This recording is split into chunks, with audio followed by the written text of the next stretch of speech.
Hey everybody, it's Matt. This is the 10-Minute Bible Hour podcast. And if this is your first time here, ever, what a day to jump in. Because we're talking about ancient Persian economics in the outlying satrapy of beyond the river where Jerusalem was located. And it probably sounds like it's going to be really, super boring. And you're like, my mom said I would like this podcast. And now they're talking about ancient Persian economics in the first 30 seconds. I'm questioning everything about my relationship with my mom and my trust for her. But don't. You should still love your mom. Everything is going to be fine. Here's what we do on this podcast. We pick a book of the Bible and we go through the whole thing. And I have no idea how far we're going to get every day. It's basically 10-ish minutes of content every day, along with usually a little bit of goofing around on the front and back end. And right now we are in season 4 of all of this, which is on the Old Testament book of Nehemiah, which is set against the backdrop of the Persian Empire, great emperors Cyrus, and Darius, and Xerxes, and now Artaxerxes is the great Persian king in the book of Nehemiah. And in this book, Nehemiah was cupbearer to the king, clear out east in the Persian capital, but he gets word that Jerusalem is in shambles, and he's a Jewish guy. So he goes to the king and gets permission to go back and rebuild the walls of Jerusalem, but also, effectively, he gets permission to rebuild the people, a people who have a long history dating all the way back to Abraham and the beginning of this massive Old Testament that we've been looking at. But it's people who are in despair. They're in disarray. They're having a tough time with things. So the walls are sort of the physical manifestation of getting stuff straightened out. We're going to secure Jerusalem, the ancient homeland of our people. But also, we got to get the people back on track, or those walls aren't going to mean anything because they'll fail as a people. And so in Nehemiah, we've been getting the story of how Nehemiah went and very quickly cut through all the red tape and bureaucratic nonsense and got those walls rebuilt, even though everybody was trying to stop him. And once the walls are rebuilt, we get to the second half of the book of Nehemiah, where the people come together, and it's like they're coming out of a fog. And they're all going, what have we been doing? Not just us, but our fathers and our forefathers and all the generations before us. Why have we been getting it wrong so much? We need to get our heads screwed on straight. We need to understand what the law of God, the Old Testament is what we would call it today. We got to understand what that thing says, and we need to make vows. We need to renew the deal we have with God and commit ourselves to doing what the covenant says. And so in Nehemiah 10, all the people get together inside the newly built walls of Jerusalem with the temple there in the background. And they're like, all right, we're all going to agree to the following things. It's not that many things that they agree to. Thing number one that they all agree to is we're going to be an exclusive people group. It feels so weird in terms of modern sensibilities, but this is a very unique situation in a very unique time with a people uniquely called by God, and God broke the laws of time and space to be like, hey, I know this seems weird, but I'm the real actual God. Then I can make nature bend to my will, so you should do what I say. And they're all like, okay, we're going to do that in light of everything God has done, and we are going to make a covenant with God or renew an existing covenant with God to say we're not going to marry into neighboring tribes. We're going to be us. We're not going to adopt their gods and their social practices or their morality. We're going to do the morality and the social practices that God gave us to do. The second thing they all commit to is they say we're going to do business weird. We're not going to do business on one day of the week, and we're going to have integrity in how we do business. And then the third thing that they commit themselves to, and this is what we've been talking about for the last couple of days, and this is why you're getting a big, long introduction if you're new to this thing. It happens. It can't happen in a vacuum. I got to bring you up to speed. The third thing that they're all saying, we're totally going to do this as a people from now on, us and our kids and their kids and their kids, is that they promise that they're going to make a plan and a commitment to pay for the life of the temple, the religious life of the people, because that's going to be the centerpiece of who they are, their culture, their beliefs, their morality. Everything is going to flow out of their relationship with God, which is going to flow out of this sacrificial system that's very ancient, even at the time we're looking at in Nehemiah. And they're going to dedicate themselves to that. But it ain't cheap. You got to have a whole bunch of people to make all of this stuff happen, to offer sacrifices and do the business of what now I guess we would call church, but back then I guess we would call temple. Then it takes very talented people to do this. They have to be well trained to know the material. It is a very bad thing to have a very poorly trained priest, because inevitably they're just going to end up kind of making stuff up, and then things go to chaos. So this is an expensive proposition.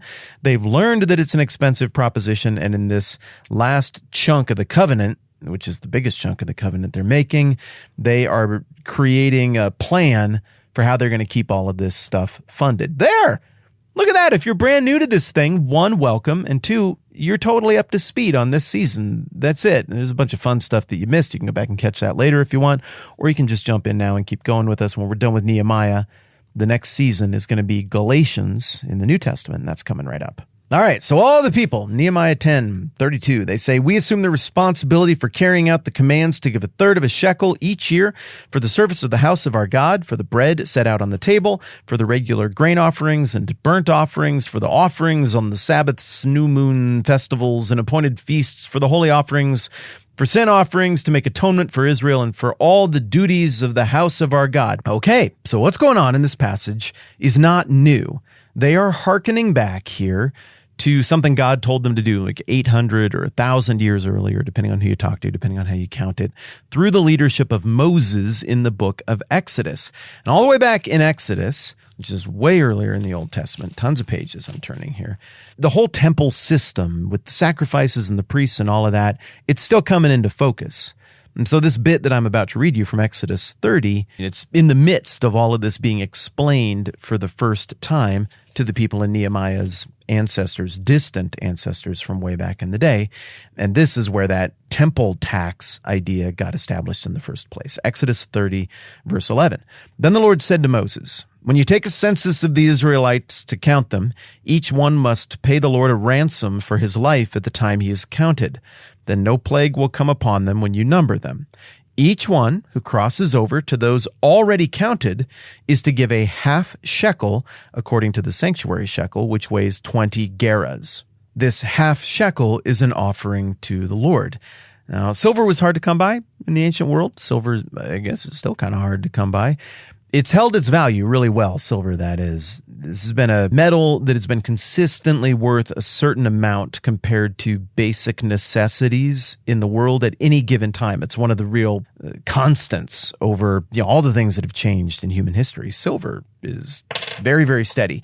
This coin in my hand, which maybe you can hear it, I'm tossing it, was minted by Alexander the Great. I like to keep this coin along with a coin minted by Xerxes right here next to me while I make the podcast, because it's fun to be able to hold something that is from the era we're talking about, flipping around in my fingers. And so this piece of silver here is a pretty big piece of ancient silver.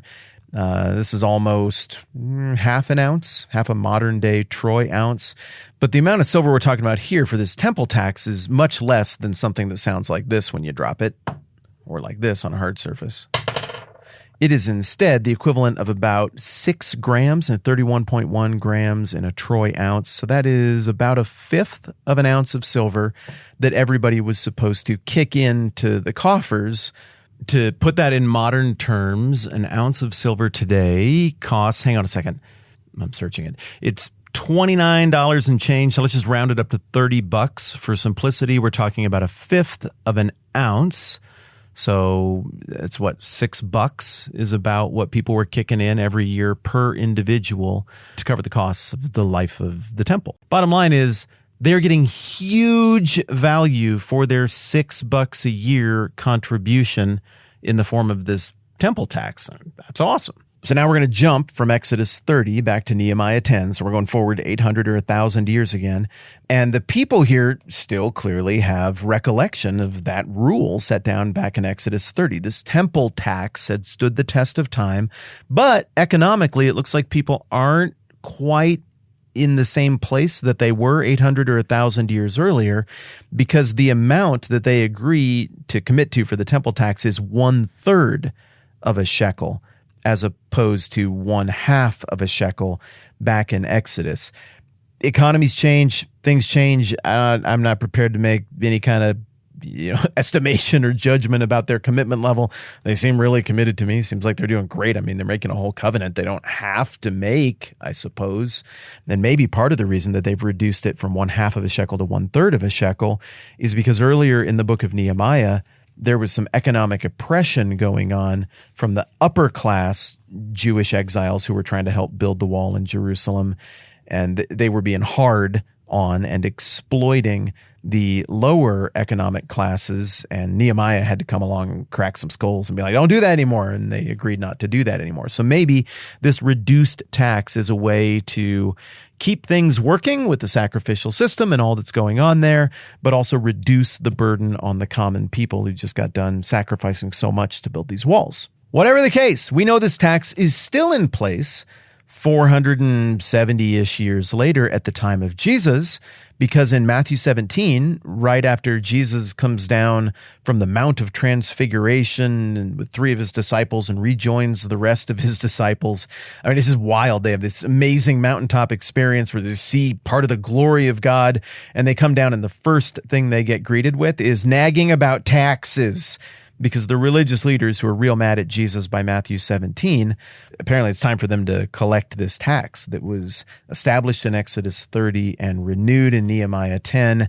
And so Matthew 17:24 goes like this. After Jesus and his disciples arrived in Capernaum, the collectors of the 2 drachma tax came to Peter and asked, "Doesn't your teacher pay the temple tax?" "Yes, he does," Peter replied.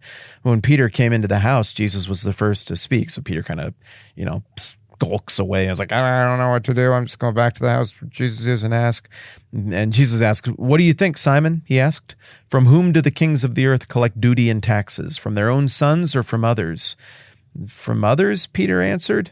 "Then the sons are exempt," Jesus said to him. "But so that we may not offend them, go to the lake and throw out your line. Take the first fish you catch, open its mouth, and you will find a 4 drachma coin. Take it and give it to them for my tax and yours." So there's a pretty fascinating through line here with this covenant temple tax to support the life of the temple and all the people who make that thing happen.